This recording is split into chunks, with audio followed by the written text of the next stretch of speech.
to the Cinementalists. Noun, plural.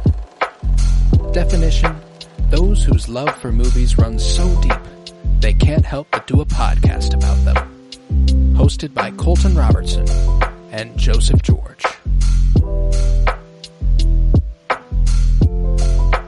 Hello everybody and welcome in to the Cinementalists, and today we continue our journey through the Alien franchise with its second installment titled Aliens. It was released on July 18th, 1986, so nearly 39 years ago to the day, almost, very, very close. It was prepared with a story by David Giler and Walter Hill and a screenplay by James Cameron, directed by James Cameron. I am Colton Robertson. I'm joined by Joseph George. What's up, homie? Oh, what up, what up? Always a pleasure to be here. Oh, and it is always a pleasure to have you. How are we feeling upon this revisit of Aliens? It's one of the only, it's this, Alien, and Romulus, you've said last week, are the only ones you've seen, so we don't have many revisits, or any revisits until we get back to the end of this project. How are you feeling about this rewatch? And, this is the OG Alien for me. I guess the first one that I did watch, and then Same this here. is the third viewing for this one. And I mean, I'm still in love with the movie. It's still great, and I feel like I loved it much, much more on first viewing and that second viewing. But I did just watch Alien.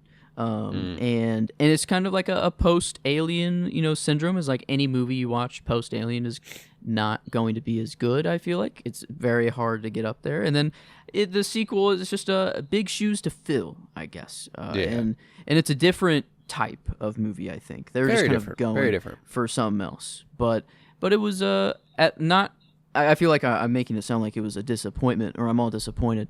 But it was more that was the only thing that I noticed, is that I'm like, man, I kind of wish they stuck with the original kind of juice that was there. And I don't know, the look seemed to be kind of gone, which that was the main disappointment, is like the love that I had for like the set design and the atmosphere of everything in the first one. Maybe it's just more horror filled and more slow paced, and you can see these things more, so they had to be more detailed with it. But Right. It felt at least like there was a little less effort put into like just the background kind of panels that are on the wall and like the hallway. I don't know, like there were some hallways that were super decked out if we were in there for a little bit, but then the if world it was just didn't like seem as lived in as the Alien one. No, I get that. I do. And it's I do think that, you compare any movie to Alien, like you said, it's gonna have a tough time standing up. There's only a handful of movies that do for me. But I do think that this is a really, really fun sequel. I think it leans a lot more into the, funny enough, family-friendly, sanitized version of Aliens, of Alien. It's not nearly as psychosexual. It plays much more with the themes of motherhood than it does any sort of sexuality. Now that's still there, of course, but it's because it's Alien, you can't really take that all the way out of it. But it concerns itself a lot more with Ripley's motherhood and the aliens protecting their own and all that sort of stuff. But one thing that they do make clear, and just show you how much I've watched Aliens compared to Alien, is that I didn't remember a lot of very, very basic plot points and character traits that Ripley possesses. Like, she was a mom in Alien to a 10-year-old daughter. And when she goes to sleep for 57 years, her daughter died a year earlier at 66. Damn. Brutal. Yeah, that blows. And I feel like there's the version on Hulu, at least that's how I watched it, sadly, is I don't own it or any version of it. I don't know what version is on. I think it's the theatrical release on here. And I think that there's pretty major differences between theatrical and directors or whatever the other edition. I watched the special edition. Yeah. Yes, and there's so much more that they do with like her motherhood, and like the Burke telling her about her daughter isn't even in the theatrical. Oh. The scene of Newt's parents discovering the alien ship. Yeah, and them that kinda one I dying, knew was that's not in the there. original. Yeah, but Ripley finding out about like seeing the picture of her daughter, I feel like I kind of looked into it just to see the scenes that I missed. There's like a scene where Burke is talking to her and just hands her a picture of her daughter, not in the theatrical. Ooh, the movie loses something for that. Yeah, I know. I was kind of really disappointed. Like, I'm like, why cut that out? It feels like it's the point of the movie. That's actually kind of the point. Bit. Yeah, that's yeah. I get not including the scene where Newt's family dies. Like that, you don't really like. It is the inciting event in which allows the aliens to break free because it's her dad who gets face hugged, and then everywhere's fucked. Like that's on LV 429 or whatever. But yeah, like there's a point later on in the movie where Ripley tells Burke that it's his fault. He sent them out there to investigate this thing. Do you remember that? Was that in the theatrical cut? The set out. Like he's like she accuses Burke of being responsible for the people who went out there in the first place. Like she sent them, Newt's family, like hired them, sent them out there, and that was that. Okay, yes, that is they had that. Okay, yeah. So that's why I'm like, it does kind of make that a little more clearer, like who she's talking about, I guess, if they show that. But like, I do get why that's something that can be on the cutting room floor. The stuff with Ripley's daughter though is questionable. Because I love that moment. It's actually a picture of Sigourney Weaver aged up at the time, but does look like Sigourney Weaver now. It was a pretty incredible effect. Oh, that's sick. That's kind of cool. I didn't know that part. But yeah, I'm looking up to make sure that I just didn't like miss it in the movie. But I feel like doubt you would have. Oh my gosh, like a whole her being a mom, like it was just kind of told in passerby. I feel like it was just kind of mentioned about her. Well, that's what I'm thinking. Like whenever we watch it for the first time, because this isn't the first time we've covered this movie either. By the way, we did cover this as a part of our 52-year journey through film project back in 2022 on the Penny Bloom podcast. It was our 1986 film. We covered it without covering Alien. We were like, that might be fun, covering a sequel without having seen the original. And again, this is an incredibly isolated movie. It does a ton of expository work to explain what happened in the first one, just in case you didn't see it. And I don't recall ever being like, holy shit, she was a mom, like I don't remember thinking, like, I remember her finding Newton, that being it, kind of, not really being like, oh, well, she lost her daughter, so now she has this, and that's that, like, I didn't remember that being as big of an emphasis on the first time I watched it, but, this movie stands alone so much. You don't need to have seen the first one so much that I have a fun little story about, on a personal note, my aunt and uncle, that's my grandma's brother, her youngest brother, he's about 10 years younger than her, and his wife, their first date was to a theatrical screening of Alien 3. Wow. Alien 3, okay. But whenever I asked my uncle, because we visited them a few months back, and I was asking, what's the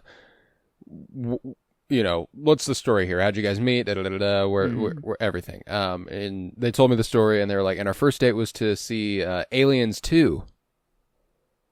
And I was like, oh, damn, so in 1986. And they were like, no, 1993. And I was like, I know something you don't know. Your first date was to see Alien 3, not Aliens 2. They didn't realize Alien was the first movie. They thought Aliens was the first movie.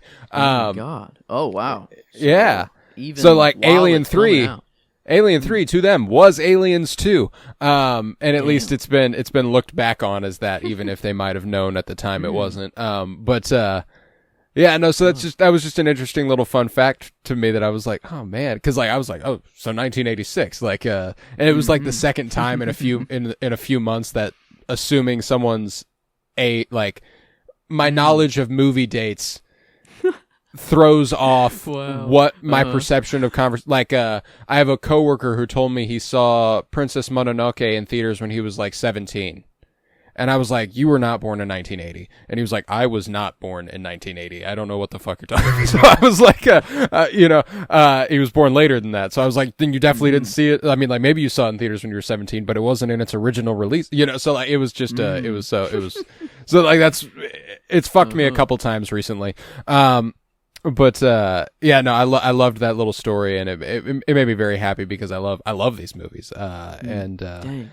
Sad that the first one could be so unknown. Like, I think it slips through the cracks a little bit. It's just it's undoubtedly a classic. But like I said, it's not as palatable. This is a universal, like a universally enjoyable movie. You might show it to somebody and they're like, it's not for me. And I get that, but like, this is I could show this to a 12-year-old and they'd like it a lot more than they would Alien. You know what I'm saying? Totally.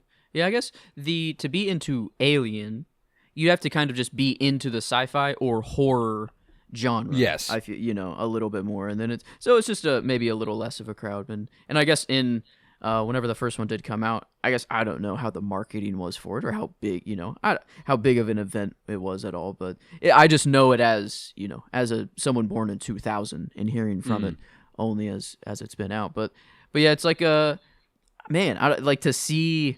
It felt like the first one gives me so much more I guess the timelessness factor. Like, this is like, oh my God, like I could watch this in 80 years and I'm still going to be blown away.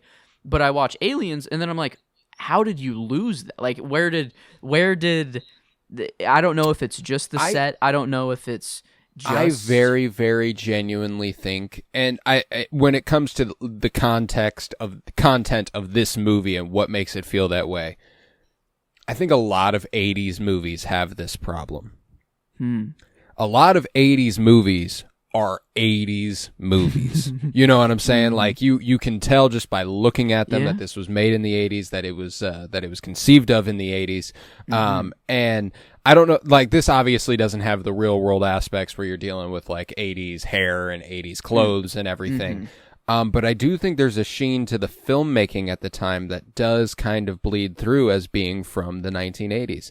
Now, James Cameron really puts on display a stellar ability as a filmmaker. I do think that while the way that I like to look at this is much more like I look at the Mission Impossible franchise than it is how I look at the Star Wars franchise. Where Star Wars, you want that sense of sort of in-universe continuity. This is the sort of, like, this is the feel, this is the vibe, this is what we're going for. And you want them to expand the bounds of that, but you still want it to remain comfortable almost. Which is what they do with the prequels and the original trilogy, and then, revamping the original trilogy sort of stuff for the sequels. But Mission Impossible, we're handing the franchise over to a new director every movie. It feels like a new world almost. Let's do this. And now whenever it's a sci-fi version of that gets a little murkier because we're so used to a science fiction continuity almost, I think, is kind of how I look at that. But I think this is similar to handing a franchise from Brian De Palma to John Woo. You know what I'm saying? You're dealing with a filmmaker in Ridley Scott who has a lot more, I don't want to say he's got a lot more going on between the ears, because he doesn't. James Cameron is a very intelligent man. I'm not trying to say it in that way, but I think that whenever Ridley Scott is making a movie, he's always thinking about everything that it means. Like, whenever I watched the director's commentary for Alien, and I compared this to I compared it in my head to when I watched the director's commentary for I Saw the TV Glow. Obviously, I Saw the TV Glow has a lot going on and a lot of meaning and a lot of stuff behind it. I thought that would be something the director would talk about, and she barely did. Ridley Scott, when I watched the Alien commentary, it was like, here's how we did this, this is what this means, this is what this is, this is what that is, I love doing this, here's why, I love the person who did this, and like, versus what I think James Cameron does is he's obviously got a knack for this. You've seen it with Titanic, you've seen it with the Avatar movies. He is a very talented filmmaker, but I think he's again a very palatable filmmaker. He's almost like he's a little bit Spielbergian, and not to say that Spielberg is not good, because obviously he's one of the fucking greatest to ever do it. But again, I just think that there's a cleaner, more universal appeal to a filmmaker who doesn't take as many risks. You know what I'm saying? He goes down the middle and gives you what you want a movie to give you. You know what I'm saying? Is it weird to say I feel like he's a mixture of Spielberg and Michael Bay? It's like for action, like just cool spectacles to put on screen and make it as universal and family-ish. Like the Spielberg, that's the Spielberg he's trying to pull, and then the spectacleness of Michael Bay is like this mashup is what I feel like James Cameron is. And it does, like he obviously has found a really good formula, or at least every time he comes out with a movie, he's made 3 of the top really 4 highest grossing movies of all time. Yeah. So yeah, like Dude, he's good. Dude knows what he's doing. And that's why I'm like, I don't want it to sound like I'm being a James Cameron hater, because I'm not. I actively love a lot of James Cameron movies. One of his other movies is one of those movies that gives Alien a run for its money for me, which is Titanic. I love that movie with all my heart. There's nothing there's not a world where Titanic isn't one of my favorite movies ever. But I do think that that's the realm that I think he thrived in more. And I think that Aliens, there was this rumor that in the 90s, like the early 90s, prior to the development of the Sam Raimi Spider-Man trilogy, that James Cameron was going to helm Spider-Man with Leo as Peter Parker. Whoa. Like that was being conceptualized, and it would have been tonally like this. Like, like the dark, gritty... Whoa. Like the streets of New York wouldn't look that much different than when we're on the ground at LV 429 or whatever. You know what I'm saying? Like it would have been that sort of vibe. And that's always been one of my favorite what ifs, kind of. I wonder how different Leo's career would have been. I wonder how different James Cameron's career would have been. There's just all sorts of stuff. Like we almost certainly wouldn't have gotten Titanic when we did. Who knows how that affects the Avatar movies? Who knows how it affects Marvel at large? It's just one of those interesting ripples instead of Toby. Yeah, right. One of those rippling effects that there's just no telling how it would work. And I think that while I do think that would have been massively interesting and massively exciting, I think that this movie in particular puts on display why I'm thankful we didn't. Not just for Leo, but also for James Cameron. Like Titanic is goated. Titanic. It's weird to say that. It's wild how different Titanic, Avatar, and Avatar: Way of the Water are from this is pretty substantial. This is more comparable, obviously, to the movie that came 2 years before it with Terminator. Yeah. Literally isn't it the main one of the main dudes of the love triangle? Like, isn't that? Michael Biehn. Yeah. Oh, Hicks. I'm gonna say Hicks. I was gonna fucking Hudson. Actually, I was gonna actually do the in movie joke of actually mixing them up, but but I'm watching the whole time. I'm like, man, wait a minute. I'm like, isn't this fucking Terminator guy? And I just didn't. It's been so long since I've seen Terminator, and I don't know, but I really need to rewatch that, and I need to watch T2 for the first time. I've never seen Terminator 2, and everyone thinks it's better. Yeah. Oh, whoa! I think I mean, it's like the actual Terminator movie. I feel like I feel like it might be.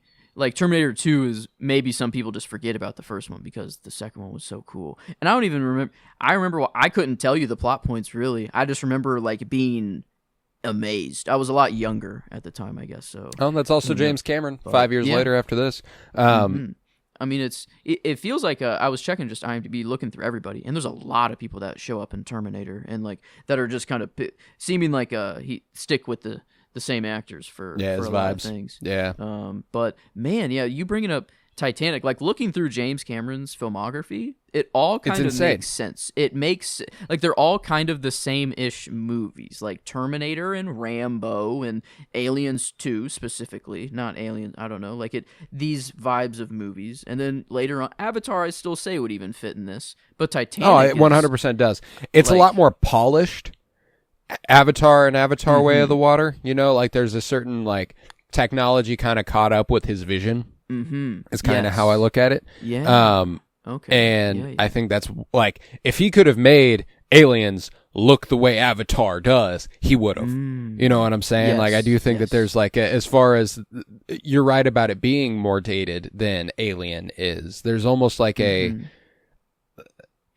there is obviously actually literally a found footage vibe at points whenever we're like approaching the big alien ship and stuff, whenever they're like, you're seeing it through their cameras on their helmets, and Ash is watching it on the ship and stuff. But even beyond that, I mean, like, literally in the world, there's that handheld camera thing that almost makes it feel like you're there in Alien. And I think this one loses that a little bit. But it's still super fucking cool. You know, I think that it's a gem of a movie, man. I have such a great time. I'm a sucker for found family. Found family stories are always great, and the way that Hicks, Ripley, and Newt find each other is really, really resonant. Hicks is a lot more interesting than I remember giving him credit for. One of my favorite parts of the movie is whenever Newt falls down the little grate thing at the end when they're gonna make it out, and she's like, "We can't leave," and he's like, "I know, I'm going. Like, I'm going to find. Like, we're going to find her. Don't worry. Like, we just need to move." You know, I love whenever people act without hesitation to protect kids, like, specifically is always going to be resonant. Like, there's a paternal instinct that kicks in, and they're like, "Got to go save that child. Yes, we could get out of here. Yes, there's a mother alien ready to kill us, but I got to go find the child." I love that stuff. Yeah, he's definitely the best sort of soldier there can be in a movie, where it's they're a human too, you know. They don't just blindly be like, "All right, time to fucking move." And then, like, he has some Marine tendencies, you know, or like grunt. He's like, "All right, now check out my gun," you know. But it's like more of like a kiddish. I don't know. It's more cute in a way whenever he's like showing her his, like, it was a nice moment, like, between them two. Oh, it was really cute. You know, well, and it's also cute because Ripley's like, "You started this. You got to show me everything." You know, like, I love that part. Like, and he's like, "Okay, yeah, I will then." I like it. Like, their chemistry was really, really good, and like, so as a soldier goes, you know, I think whenever I was looking into the differences of the cuts, I saw that James Cameron, he was actually really, really disappointed in how he portrayed the soldiers in the movie. He said he made them too dumb. He feels like he said he went a little too overboard, and then I don't know, should have gone the opposite route, but still played with the same themes of just right. They shouldn't have been as dumb, but should have done as much dumb stuff. You know what I'm saying? Like, because these are at the core, alien movies are incredibly anti-militaristic, which is a theme that James Cameron plays with a lot, as he does with Avatar and everything. You know, like, they're incredibly anti-capitalist, anti-environmental exploitation. Like, they are deeply, he's a deeply moral filmmaker as far as what he thinks is right. He knows how to put that on screen. So I tend to agree that the soldiers are too dumb. Hudson is a moron. I love him. I love Hudson. He's a moron. He plays a good role, at least. Like, to show Rodriguez. Rodriguez, stupid. Rodriguez. Who's Rodriguez? I think it's Rodriguez. Vasquez or Vasquez? Yes, Vasquez. I mean, sorry. Upper body strength, kind of nuts. Goes nutty for a woman. And is that like the? Are we thinking of the same person? Yes, yes, we are. Have you ever been mistaken for a man? No. Have you? Have you? That's hard. Love that. So I mean, like, yeah, they're all very much the grunt. Oh, all we're here for is to kill. Blah. Like, they are not moral people. You know, like most of them don't really have that moral compass, I guess, kind of back there. But Hudson, he was annoying, and like his lines are kind of funny. You know, "Oh man, oh, we're all fucked, man." Well, I love like, Bill Paxton. Like, so I love Bill Paxton. That dude's so fucking funny. And I think it's perfect because whenever he's like in Marine mode or shoot mode, he's like, "Oh, nothing can touch me," and like, "Oh, come here, motherfucker, like, I'm gonna get you." And then, like, the second things are just not in control, or like we don't know what to do, there's no "We're gonna die out here, it's man. like, "Oh, we're fucked, man." And then I love just the immediate comeback of Ripley just being like, "Hey, this child, literal child in front of you has survived longer than you with nothing, no training, no weapon. And then he's like, oh, we'll put her in charge, man. He still doesn't quite clock I the love idea, that. But that's why I'm like, I do think that they add a lot to the movie, but it was something that and I do think it adds another layer also to the idea that they're not giving this mission the time of day it deserves. You know what I'm saying? Like, there's a certain dismissiveness of Ripley, and because she's been dismissed, they don't want her to be right, so they send her kind of a shitty team and inexperienced, and they... Oh, yeah. know, but... and I do think that's part of it, but you can't do that and also do the whole, is this another bug hunt? Like, they've done things like this before.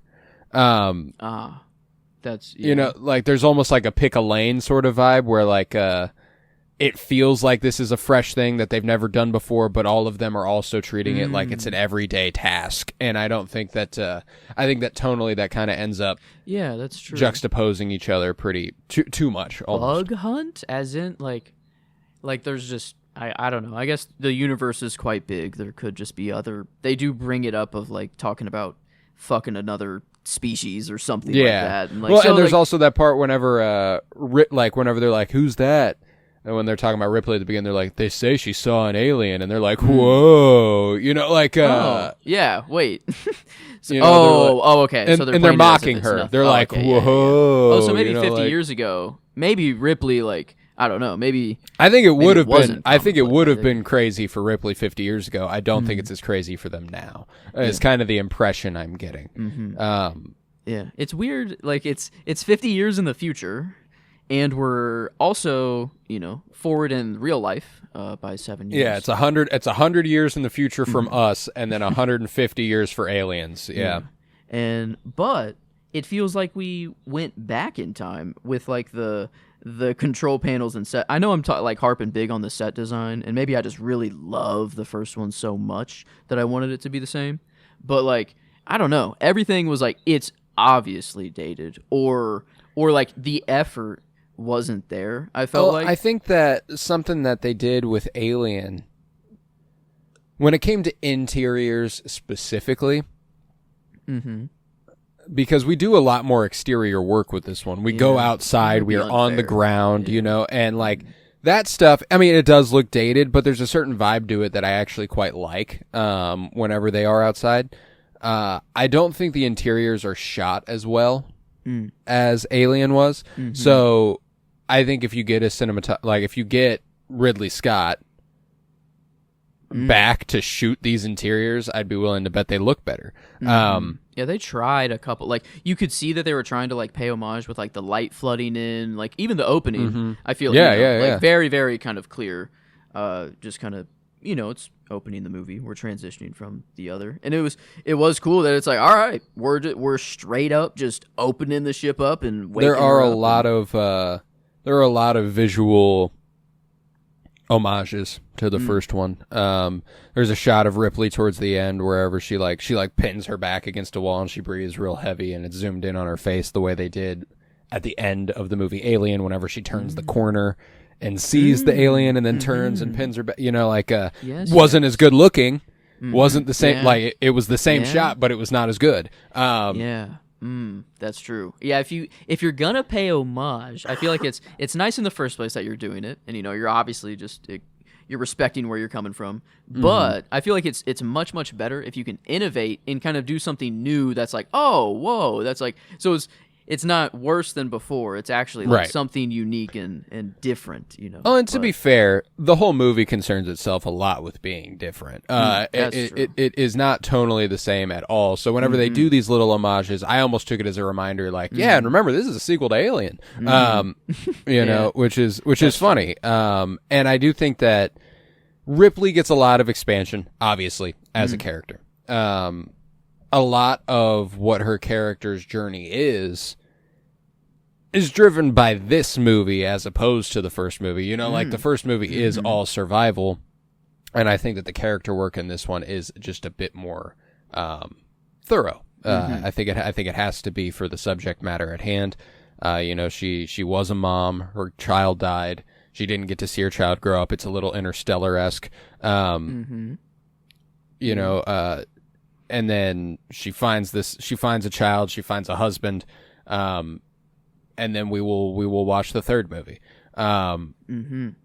Yeah, it's nice, like, to know. I kind of thought that it was only Ripley and Newt that made it out, but Hicks, like, he was banged up, but bro's he's alive. banged up, but he's alive. Yeah, he's alive. So I was like, I came into the movie thinking he was dying, and I was waiting for his, like, sacrifice play, honestly, the whole time of the movie. And I'm like, oh, wait a minute, bro's alive. So yeah, that was kind of cool to realize at the end. And man, I just wish Burke was I don't know, maybe it was in the special edition. I don't know. Maybe they took it out. But I really wish they showed him brutally murdered. Like, they don't. They don't. They cut away whenever he is, like, about to die. Dang. Yeah. Oh, and, you know, another movie that I think this is a formative influence on, going back to the Spielberg connection, is Jurassic Park. This movie 150% influenced Jurassic Park. That movie came out 7 years later. You've got the corporate figure who's putting the money above everything else. My God. He doubles as the he also doubles as the scientist in this movie, though, like the John Hammond figure, but never really realizes what they're doing is wrong, versus being the lawyer. Wow. Who, you know, that's yeah. And we get the familial parental connections between Sam Neill and Laura Dern and the kids in that movie, and Ellen Ripley and Hicks with Newt in this, and just, yeah. And the monsters, that's a big one, lurking around every corner. Yeah, it's a perfect double feature, by the way. I ended up watching Jurassic Park after I watched this, because I was like, I gotta watch it now, because that's exactly what this movie reminds me of. And one thing that I will give James Cameron over Spielberg, which is I can't say that's a lot. He's not nearly as sexless, man. There's a vibe there between his characters that just always exists. You know, like, there's a vague enough. You know that Sam Neill and Laura Dern are together in Jurassic Park, but if you don't know that, you might not know that. That's true. Yes, and you know, like you might just kind of go, oh wait, they're together. You know, like, you could. It's possible. I'm not saying that that's going to happen, but it wouldn't surprise me if somebody did. There's no doubt by the end of this movie that Ripley and Hicks want each other. You know what I'm saying? Like, that's, and then obviously Titanic, very, like, Spielberg's never made a Titanic level love story ever. Not good sex, too. Good sex, very good sex. That's why it surprises me so much. Titanic, it's like such a black sheep of all of his movies. I feel like it's like I feel like a woman wrote that movie almost, which is like right. Did he? That's a compliment. I know. Yeah. Was it was? Oh yes, I did not mean that in a bad. I did mean that. No. I know you didn't. I just wanted to make it clear that could come is a off compliment. Very out of context, But no, like, did he get help, like, outside, like, from a woman to write? Like, did Kate Blanchett just be like, "Hey, this is what I would do," or like, Kate Blanchett, or like, is that actually wrong? Or... Oh, well, Titanic is it's Kate Winslet. Kate. Yes, okay, so I got the Kate. Blanchett. Who's Blanchett? Wait, who am I? Blanchett is another actress, an incredible actress. Thor Ragnarok. She's Hela. She's been in a lot more than that. Life Aquatic and that's Carol and Tar. Parallel universe of her in Titanic. But yes, Winslet. It just says written by James Cameron, which is kind of crazy, bro. Cooked. Honestly, you know what? There's actually I cannot wait to get to a certain part of Twin Peaks that connects to Titanic, and that doesn't even make sense to you now. What? But yeah. Titanic? Yeah. No fucking way, dude. Not the movie, but it's a behind the scenes thing. Yeah. Oh man, Billy Zane, the guy who's like an asshole in Titanic. Oh, okay. The bad guy the rich bad guy who she leaves is also in Twin Peaks. Kind of a Dick Tremaine-esque. Yes, he is in that movie. He is so fucking cool in Twin Peaks. Love Billy Zane in Twin Peaks. But we'll get there. But we also do a Twin Peaks rewatch and first watch podcast for those listening. It's called Fire Pod with me. If you've never watched it, it's the podcast for you. If you have watched it, it's the podcast for you. You just have to watch up to the point we're at. All right. Enough with the plugs. But regardless, yeah, I think that what James Cameron manages to get out of his actors as far as chemistry is concerned is a little bit more profound than Spielberg was ever able to after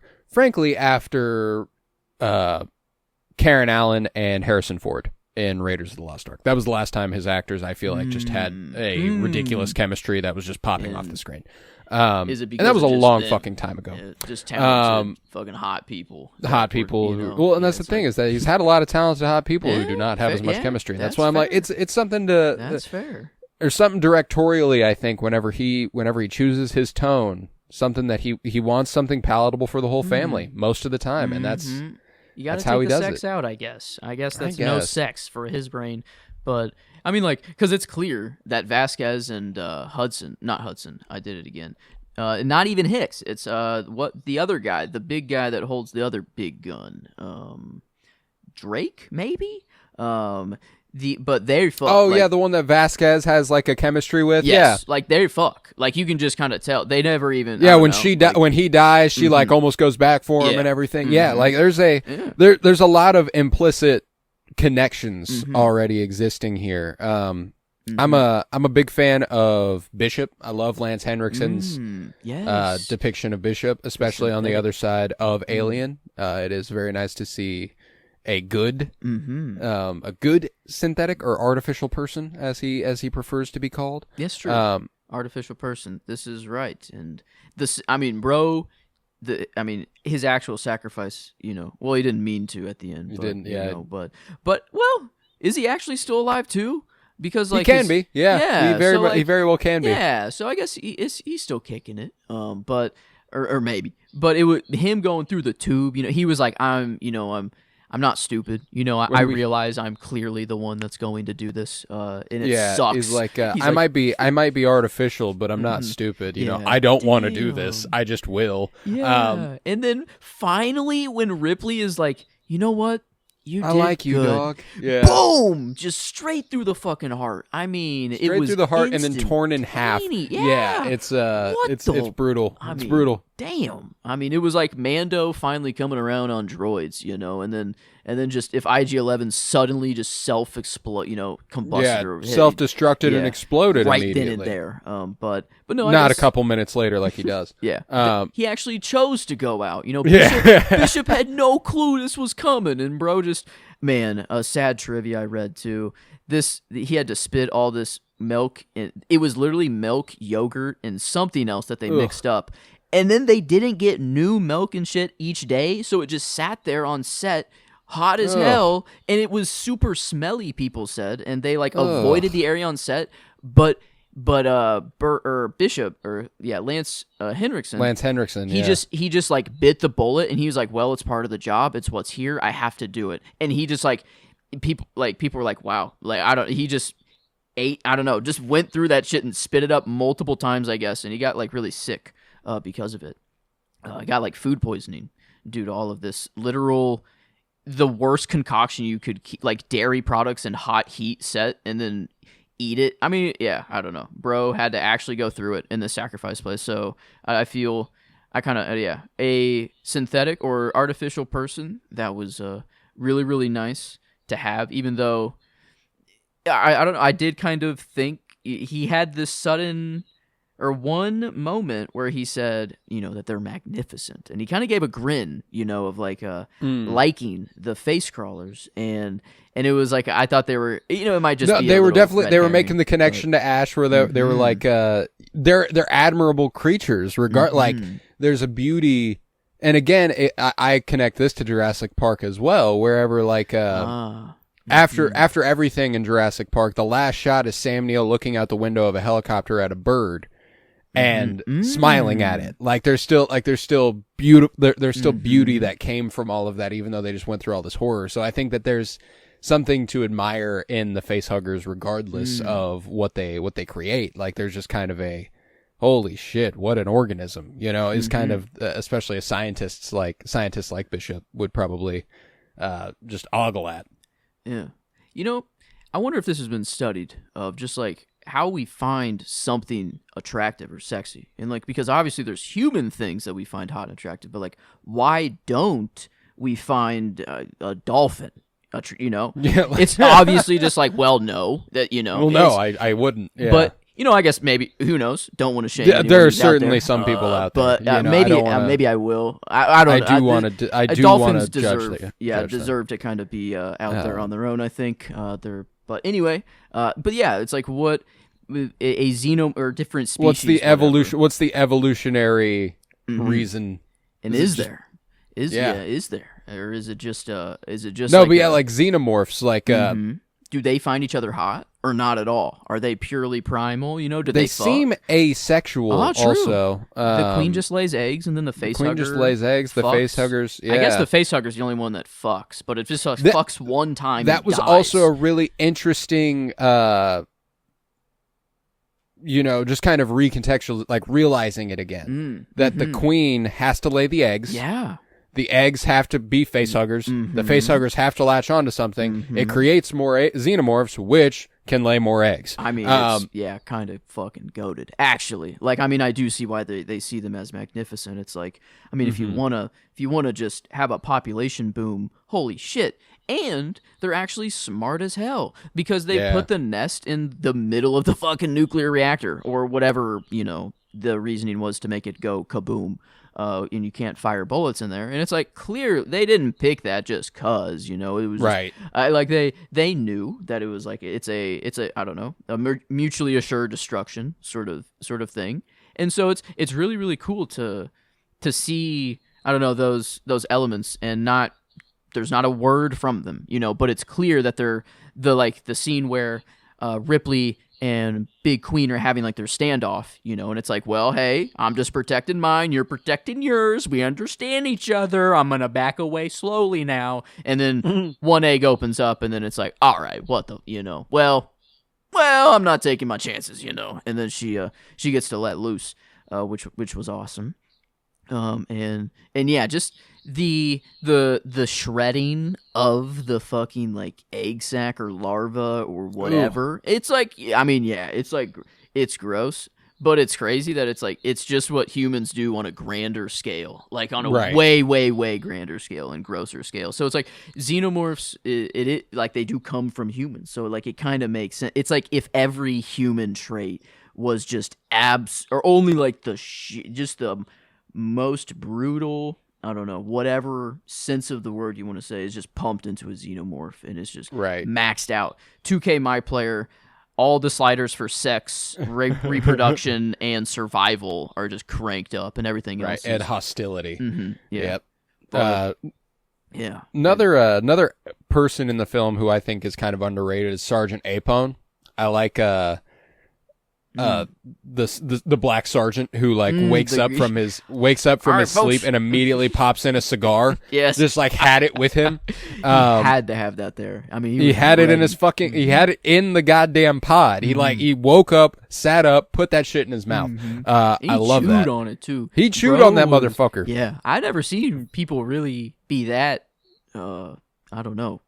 Okay with just chewed tobacco. I don't know. Like, is it that common to actually have it smashed in your mouth like that? Like, it feels like that's kind of bad. That feels like you just you got to get on a different level. You've achieved something here. You've been smoking those for a while. You know what you're doing. Just in general. I'm not even talking about strictly with smoking cigars. You generally have a sense of what's going on and you're good at it. But Al Matthews, the actor who played Sergeant Apone. Terminator, right? Is that literally the Predator handshake, or is that No, that's Carl Weathers. Oh, dang. Okay, never mind. I was like, man, all these movies like connect in this really weird way, right? All through all these actors. Okay, Predator. Oh, rules. Carl. Oh, duh. That's Carl Weathers. Yeah. Holy, I gotta dude was rewatch fucking Predator. jacked back in the day. Oh my god. Whoa, yeah, dude was well, I mean, he was also Apollo Creed. Oh, okay. In the Rocky movies. Yeah, I guess I knew that. So like he's a big bad motherfucker, you know. Wow. But regardless, Al Matthews, the guy who played Sergeant Apone, plays, the sergeant in this movie, was in real life the first black Marine to be promoted to the rank of sergeant. What? during Vietnam. In in the real military. In real life, That yes, is in real insane. life. That's Also, actually- Lance Henriksen is a U.S. Navy veteran, so there's also that. I had a couple of vets here. That's actually pretty sick. That's like, and kind of makes it a little worse that they're portrayed as so. At least he's not portrayed as dumb. He's very he's very on it. You know, he's one of the dudes who I'm like, that's a good, like, that is the good person to send on this mission. You know, yeah, they're not paying us by the hour. People come he's the one to just get everyone moving. You know, he's and just he has the classic.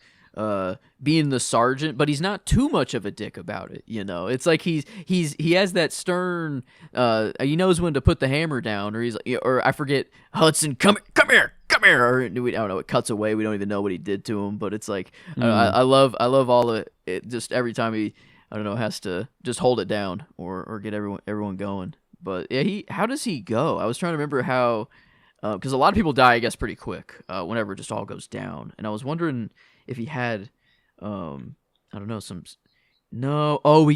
he was taken, I think, actually. Yeah, and then he was one that they were like, oh, his vitals are barely going, or barely still going. Yeah, no, there's a lot of unceremonial demises in this one, and I think it works. Like, I think that a lot of the demises in Alien movies should be unceremonial. I think that's part of the point. But we made the point that it was nice that Hicks makes it out of the movie. But is there a little bit something to be said for the fact that everybody makes it out of the movie also, and that's kind of like, oh, okay, come on now. You know, not everybody makes it out, but everybody you really care about makes it out, you know? Yeah, fair enough. Yeah, like, obviously Newt or Ripley. You want Newt and Ripley to make it out no matter what, but Hicks and even Bishop, you're like, yeah, he got killed, but we're still like, he's fine though. You know, he's he's an artificial person. It'll be okay. So that's where I'm like, one thing that I will say about this movie, and a reason that I do question whether or not I have it 2, 3, 4 in my Alien ranking, is because tonally, while this is a good movie, I question whether or not it's a good Alien movie. There's it's a markedly lighter movie than any other Alien movie. There's a tone taken that is arguably not nearly dark enough for what the franchise eventually is. So, like, you can't judge the movie based on that on its own merit. You know, like, there were only 2 movies that existed. There were one movie that existed at the time. It was trying to do something else. It's a good innovation, I think, from that. But what the franchise does do is it ignores this more than anything and does fall back tonally on the 1979 Alien, which makes this one stick out like a sore thumb a little bit. Yeah. And not a sore thumb. It's still a great fucking movie. You know, I don't want to undersell it. It is a great movie. It's just that there is a lightness to it that I think doesn't align with the rest of the Alien franchise. Yeah, it is weird also growing up in the post just kind of cinematic universe, you know, phase of movies and going through that, and it just wasn't a thing really. So to have that is weird, but like, it does, at least when the source is good and timeless and I don't know, you just know it has that juice. It's like you want that connectedness. You want that something in the same vein, something that gives you, I don't know, that connection. And in Ripley, it was just Ripley. That was like the only Ripley and the Xenomorph in the story. You know, the overall, we're just literally in the same universe. But cinematically, I guess, like, yeah, it's I love that they did decide to be like, no, a new creator. You know, let's see what someone else can do with it, and that's fun. But you know, that's, I don't know, like, sometimes it is kind of nice to stick with, I don't know, it's a weird, like, principally it feels kind of wrong that it feels like one person shouldn't own kind of, you know, everything, and anyone should try to get their crack at it. But I don't know, I would love to have seen just the pure, I don't know, like Ridley just Scott. a pure Ridley Scott, nothing but Ridley Scott. What that would be. that would have been very interesting. But there's something to be said for the fact that he probably didn't do a second movie because he didn't have an idea for a second movie. You know, there's probably like when it came to Alien, I get why and how it spawned a franchise. It's science fiction, and the xenomorphs are an interesting idea. Like obviously, there's more stories to tell here. But it was not a movie that necessitated a sequel. Like she lived, she made it off the Nostromo, and now we can move on. So like I can't blame anybody for not thinking beyond that. And I do appreciate that James Cameron and the team here did come up with something because it kept this franchise alive and it spawned a lot of great movies, including a couple great Ridley Scott ones. So like it was worth it. And I know I'm talking about this movie like it's a notable down point. It's miles better than the next two movies. Okay. I will say that. Like it is a better movie than the next two. Yeah. I do think that I still enjoy those a great deal. They kind of are Mission Impossible 2 and 3. Okay, this has this doesn't have the juice that the others do. It's still solid, but it doesn't have the juice. This has the juice. There's no doubt about it. And while it is a little dated, while it is, I think, quintessentially mid '80s, in its action and in its feel and everything, I do still think that it is a fantastic time. It's still a 5 on Letterboxd for me. It's still one of those that I will revisit routinely. Sure. Like you said, this was probably my third or fourth watch. I'm not sure which it was for me, but it's I love it. I love the movie. It is I have been very negative, I think, as well, and I think it's because I've only had positive things to say about it before. So I was just trying to find my actual gripes in the movie, but no, the things I've loved before, Ripley and Newt, just having that. I think this movie is actually what makes Ripley the badass. Like in Aliens, she is badass, but it's more just she's surviving and she's who got out. So it's like, but she did some badass things. It's this that makes her character. You realize she is the heart and soul of the franchise here. Like it's right, and it's. Instantaneously she's correct every time, and it's just and you can, I don't know, it's so I think without this movie I wouldn't have known Ripley as so, I wouldn't have loved her as much. So I think it actually, watching this first, enhanced Alien so much. Like to actually go 2-1, I think was in a weird way just to appreciate the original much, much more. And so I wonder if I would have started, with no knowledge. To appreciate this one more. By the way, you're probably better off watching this one first if you want to like it as much as you possibly can. Yeah. Because you'll watch Alien after and you'll be like, oh, but if you watch Alien first and then you watch this, you go, well, Alien was better. At least that's how I look at it. But there are a lot of people who do not feel that way. There are a lot of people who will staunchly say that this is the best Alien movie. And I can't blame any of them. You got your take, you got your opinion. I don't agree, but I think that it's valid. This is still an incredible movie. Like on paper, we fight way more xenomorphs. We see a queen. Cool. We have a power loader V queen fight, blow her out the fucking airlock to end it, slam dunk, climb it. Blow up the Death Star 2 type shit. Yeah. We're gonna revisit the same exact. Yeah. Like in this car tank whatever thing. The plane. Getting down to the planet. Like there's some cool shit that goes on. Very very cool shit. And as far as the story is concerned, I do appreciate the expansion of the world. The whole first movie took place on the Nostromo. Here we do get to go bigger and further away. And when she wakes up on the space station and has the nightmare about the xenomorph bursting out of her chest, and she's with Jonesy and everything. I love that sequence. I think that's and one of my favorite things is just like the jumping off point for this movie is that she is fired from the company which sent her and her crew to their deaths because people in the company don't even know that they were actually on orders. Yep. You know, like it was so buttoned up and so hidden that even some of the people working for the company do not know that that's what we're doing. She got fired because she costed them money.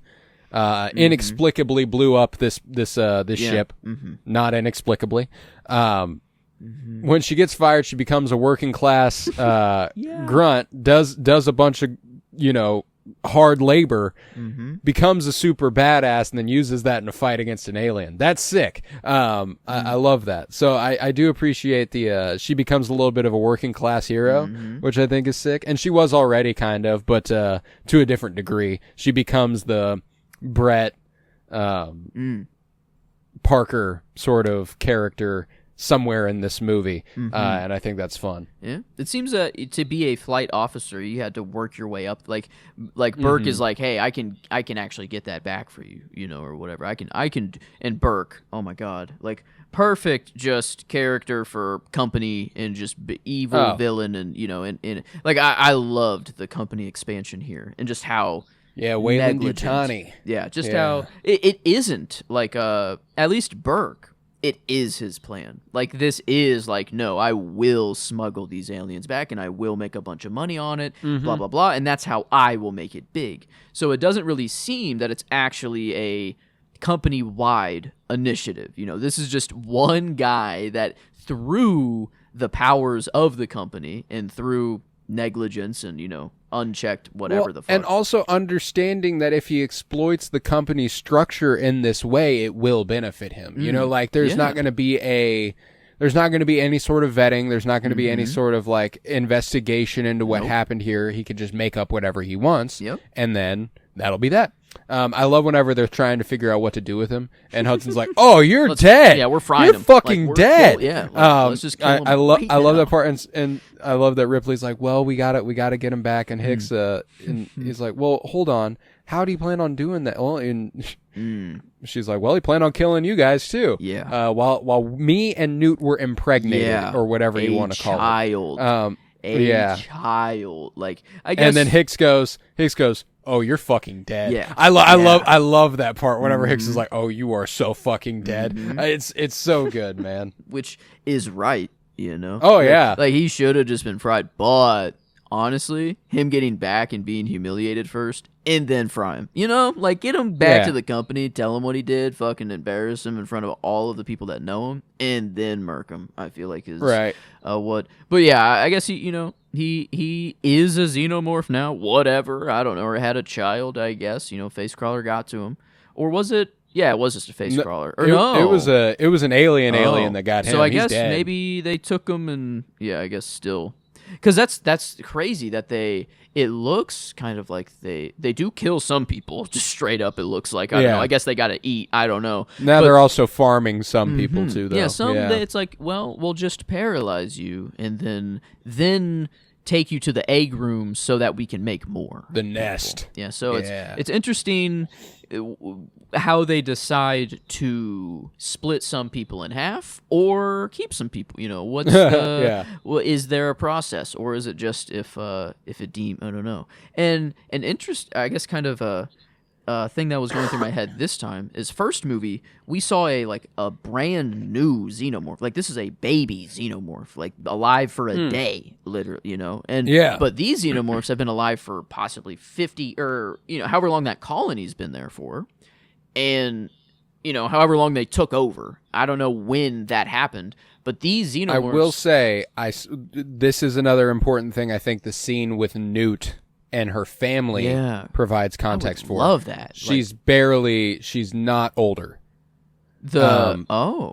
Newt isn't older. Like she's roughly the same age. It's probably been a few weeks. Oh wow! So these are actually fresh xenomorphs, kind of. These are fresh xenomorphs. Wow. Okay. It's kind of how I see it. Okay. So yeah. I mean, I guess it could have been a couple months. But like Newt is not a.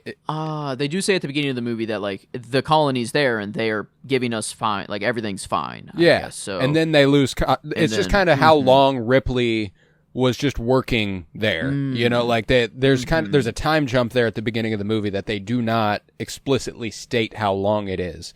but days are just kind of melting away for Ripley.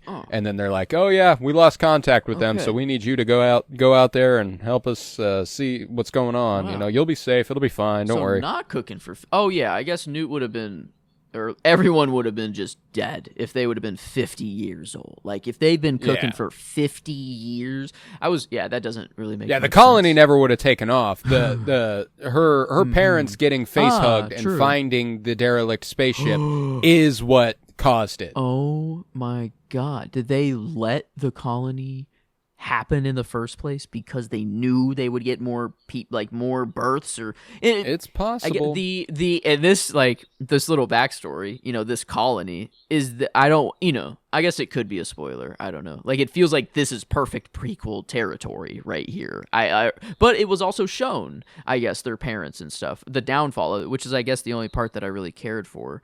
But I guess I thought it did happen over the span of 50 years, so it was this long fight between Xenomorph and this colony. No, the Xenomorphs got there and wiped them the fuck out. Okay. It did not take very long. Okay. So yeah, not anything, I guess, too, like I thought like a whole movie, like, is this what Covenant or Prometheus is like concerned with, like it, but it's not really, because I mean it's before Aliens. Yeah, so, it is technically before.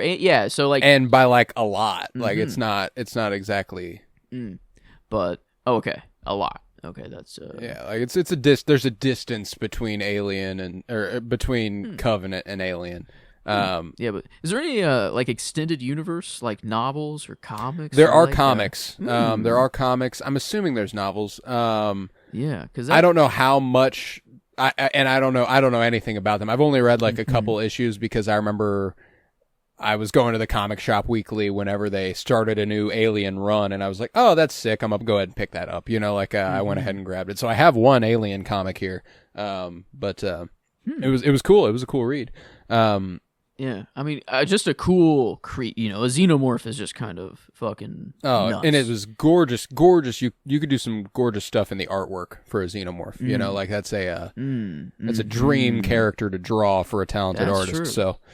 A nightmare for a prop artist, or to make come alive in a movie. I feel like that's a. But the Queen, I mean, hey, they did a crazy effect there. Crazy effect there. That's why I'm like, a lot of it has, I do agree, aged.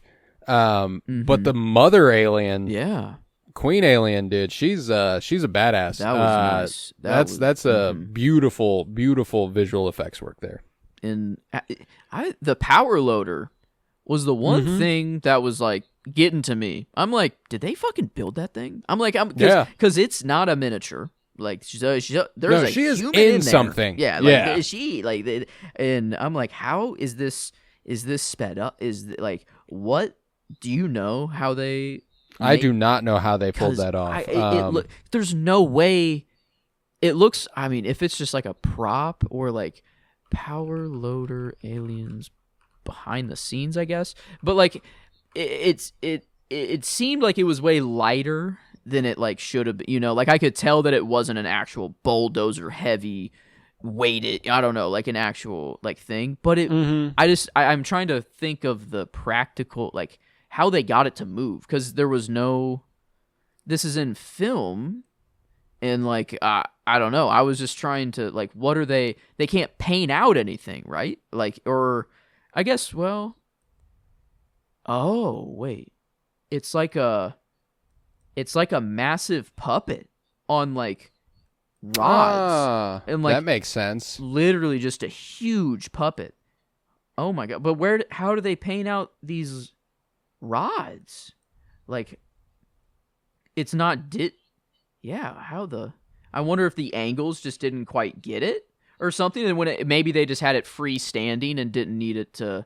For maybe the motion shots, it's on the rods, but some of them it's like, how do they get that shot? Wow, that's I don't know, but that's at least the like what I feel the original had more of is James Cameron. I feel like he's an innovator and he wants to do whatever the best possible thing is at the time, but I feel like Ridley Scott is more of like how using weird, I don't know, or just camera tech, or just the ambience, or I don't know. Like he's using something else that I don't know how to explain. That is it's intangible. There's a feel, there's a vibe to Alien that this one just doesn't have, and I do think it's just that universality. I do think that there's a degree of broader appeal here that Alien didn't concern itself with. I almost feel like this movie, I don't want to make it sound like James Cameron didn't make the movie he wanted to make. I do believe he made the movie he wanted to make, but I think the movie he wanted to make was something that would appeal to more people. So I don't think he went for something as distinct. I don't think he went for something as singular. And you could make that argument for James Cameron. Like James Cameron's made 3 movies that made over $2 billion or $1 billion. So like that's it's clearly something that he has in mind when he makes movies. He wants as many people to see them as possible, and he's making movies that do get asses in seats. There's zero doubt about that. And I think that was just one of his motivations with this movie, and I think that that's something that Ridley Scott didn't concern himself with a lot when he was making Alien. Maybe another a weird comparison I'm going to make for James Cameron is Garth Brooks, someone who gets asses in stadiums year after year, super popular, but I see how people could love him. I do see it. It's just not my taste or not my cup of tea. So it's like, it is still good for the genre, and people can, I don't know, I guess maybe not, Garth Brooks isn't the best, I don't know, like straight one-on-one analogy, but just at least the principle of it's just not my cup of tea. Where Aliens, that was the shit. I don't know, that it was just cooking with something different. That's why James Cameron is a really complicated filmmaker for me, because I do love this. I loved Terminator. Titanic is one of my favorite movies of all time. I don't love Avatar, but I do love Way of the Water. I think that there's a leap that he took there. I need to watch T2, like I said a little bit ago. He's got a couple other movies in between there that I haven't seen. So like he hits more than he misses for me, for sure. I just don't think that when it comes to my favorite directors ever, he's just not going to be one that I think of. Even though I do admire a lot of his work a great deal. Yeah, he's very I mean, like Avatar is just a technical holy marvel. Fuck. Like it's like damn. And then Way of the Water is even more blew impressive. It up. Yeah, it was like holy shit. Like so like and is a generally better movie. So that's true. Yeah. But man, I still can't believe that this man made Titanic. Like, and it was written by him, I don't know. Like it does seem just kind of like a not a one-off. Like he has the talent. The talent's always been there, but just not his kind of movie that he would make. Right. Feels a little bit outside the well, and that's what's crazy is it's written by him, directed by him. He obviously loves the ocean. That's his shit right there. Yeah, true. He goes down. He said he spent more time on the Titanic than the captain of the ship did. Wow. Okay. So yeah, bro he wanted to be. So that's my thing is like, well, yeah, filmmaking wise, it does feel a little bit out of his comfort zone. It's actually exactly what he always wanted to do. Yeah. Still a big spectacle, so there is, I guess. It is. It's still a massive spectacle. So, well, and it's clear that like the romantic elements, he obviously turns it up to be the focus of that movie, but that's never something he's been lacking, when it came to Linda Hamilton and Michael Biehn in Terminator, and Biehn and Sigourney Weaver here. Yeah. Neytiri and Jake Sully even to a degree, like there's there's always a romance that you can at least understand and will resonate to a degree. That's where he got to make it the focal point of the film, and it really, really works, which is why I appreciate how romantic a filmmaker he is. I think that a lot of again, I do think this is something that Spielberg lacks. I think that Spielberg could benefit a lot from being a little bit more romantic about people and not romantic about their passions. That's something he's always really good at, is like the most romantic thing about Jurassic Park is the Doctor's love for science. Yeah. Most romantic thing about Indiana Jones is Indy's love for the adventure. You know, like that is always going to be the focal point for me whenever it comes to the exciting spectacle of Spielberg, is that his characters are always really passionate and they always love what they do. And they always have a nice little bond. It's always a family. It's always friendship. But I don't feel this raw love between characters often. That I think Cameron does pull off very effectively. The love itself has got to be, I don't know, or just the actors' chemistry on screen. I just gotta. It's a weird thing to say out loud, but it's like just to know that they do stuff behind the scenes. You know, like to get that idea. Spielberg is. I don't think that crosses his mind of like I'm gonna make a sexual innuendo to you because we have sex all the time. It's not. It's just like no. We are both lovers because we love archaeology and the adventure. Right. Which I'm not. I don't want to boil down Spielberg and all of these directors to the. I don't know. No, we're oversimplifying it, but no, that's. But I do agree to a point that is the fundamental difference to me between Spielberg and Cameron, even though and beyond. I mean, fundamental as far as what Cameron does well versus something Spielberg could use improvement on, because I do think generally Spielberg also makes better looking movies than Cameron. That's yeah. Because Titanic, gorgeous movie. Avatar and Avatar 2, gorgeous movies. This, a gorgeous movie, but they're gorgeous movies for different reasons than the movies that Spielberg makes. They got the timelessness to them. Like they do. They do. But I don't have much else to say about Aliens. I think we might be able to go ahead and round her on out here. We will be back next week with Alien 3. Directed by David Fincher, who you will be familiar with via, Fight Club and all sorts of other great movies. He did The Killer a couple years back. Very, very talented director. Love me some David Fincher. So looking forward to that. We've got Fire Pod with me going on, as I said at the 30-ish minute mark earlier, Twin Peaks podcast. If you are interested in that, you can go ahead and shiggity check it out. If you've never watched Twin Peaks, now's the time. Go ahead and tune in. Watch along with us. You have a companion podcast to go with it. It's a lot of fun. Joe's never seen the show. I have, so we don't spoil anything beyond what we're covering at the time. It's a great deal of fun. If you've never watched Twin Peaks, I can't imagine having a little companion podcast to geek out with over. It's a lot of fun. Let's see. Superman was released this weekend. So on our podcast, Geek With Me, which is comic book movie fantasy stuff, it's called Geek With Me. We covered Superman, or we will be covering Superman on Monday, I think is the plan. So you ought to check that out as well. I would appreciate that greatly. We saw that last night, and we loved it, I'm going to assume. We haven't seen it yet, but we will be seeing it last night. There's a, let's see. Yeah, and we are doing all of this here with Alien in anticipation of Alien Earth, which we will also be covering on Geek With Me. So might as well get over there and subscribe and everything now as we do this Superman stuff. We do the Fantastic Four movie here in a couple weeks. If you like our movie coverage here, that's where you'll get the comic book movie stuff.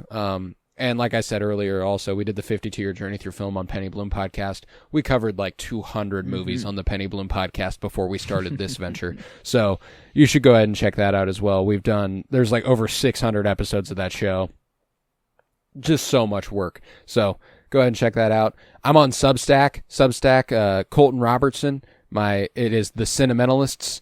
That's my Substack. It's got a little apostrophe between the T and the S at the end to make it possessive. It's mine. My work, it's the Cinementalists, which I like. So go ahead and check that out. Do a lot of writing over there. My most recent piece was for 4th of July last week.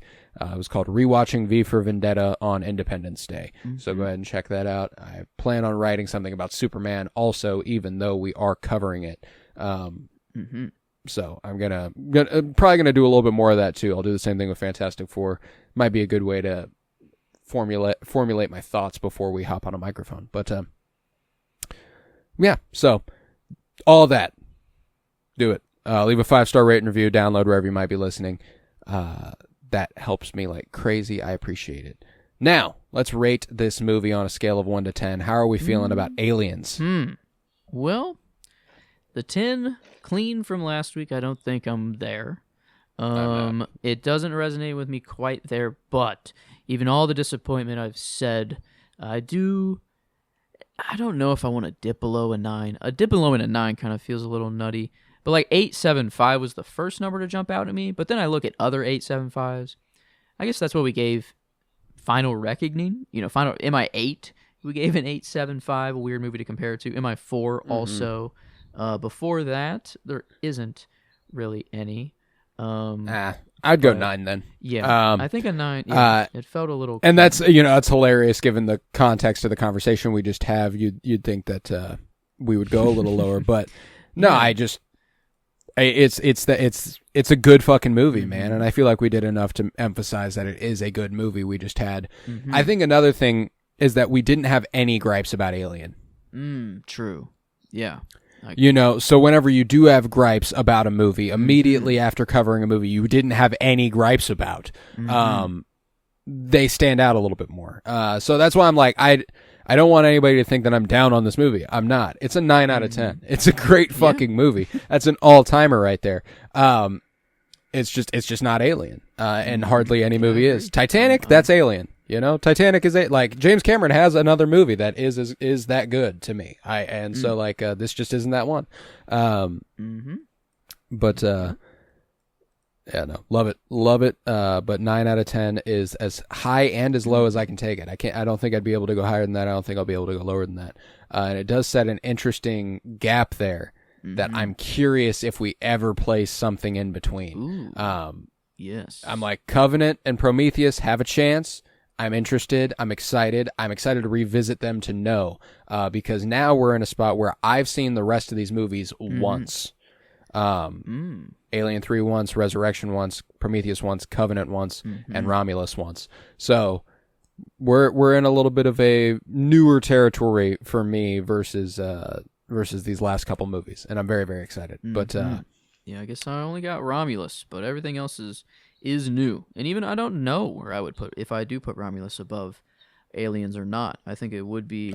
I would have to rewatch it first. So, but yeah, I think just what I'm hearing of Prometheus, I think I will just enjoy it a lot more. Whether it's a better movie, I don't know. But like, I think that would be maybe one. From what I'm recalling, I would be willing to bet Prometheus falls between Alien and Aliens. That was it, because Prometheus is gnarly. I love Prometheus. If I had to guess, but that's I'll have to wait till I get there. It's gonna be fun just to get all the lore I can get now. I don't know. This is a franchise that I like. When it comes to sci-fi, it is kind of crazy that like it's fucking up there. Like I was listing just my sci-fi. If you exclude comic books and Spider-Man, I don't know all that. Yeah, it's like Matrix like that's and this, and like I guess Star Wars. Yeah, obviously. I don't Star Wars like is Star Wars, yeah. But it's like this is up there with just already. Oh, it is. It's that good. Two. So and Romulus, like I did really love Romulus. So Romulus is a fun fucking movie, man. And that's the thing, is that there's no shortage of fun.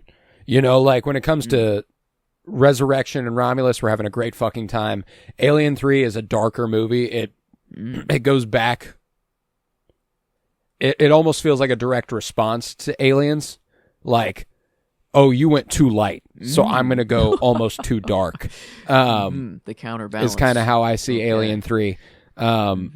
Interesting. And I'm going to advise, if we can, to find a director's cut version of Alien 3. Okay. I've heard that's a much better... I've only watched it. I've heard that's a better version of the movie. I've never watched the theatrical version. If you cannot find a director's cut of the movie, just let me know, and I'll watch the director's cut anyway, and we can kind of compare and contrast. It'll still be fundamentally the same movie. It'll just be a little different. Okay. Yeah, that's at least I didn't think it would have mattered too much, I guess. But then when I heard of the Ripley scene that I didn't get, I was like, oh wait, maybe this does actually matter. I can't imagine there's much more than that though. And that does set up a lot of really, a lot of the maternal instinct she puts on display. You understand exactly where it comes from. You understand that she's missing something, like that's why I'm like, it's a good movie. It's a good movie. She's trying to make up for something. There's a guilt to her in this movie that she doesn't have in the first one. I think there's it's compelling. It's compelling, and her protective nature is really, really impressive. I love the scene where her and Newt, when she's putting Newt to bed before the two facehuggers infiltrate the room and everything. I love that scene. It's adorable. Like when she wakes up and they like slide under the bed. Like it's so cool. It's so cool. So yeah, there's a lot to love here, and that's why a 9 out of 10. I'm very confident in it. But I think with that we can conclude this episode on Aliens. Like I said, we'll be back next week with Alien 3, and I cannot wait. I was Colton Robertson. I was joined by Joseph George. Thank you very much, homie. Oh, thank you for having me. It's always a pleasure to be here, homie. Oh, and it's always a pleasure to have you. And remember, get away from her, you bitch!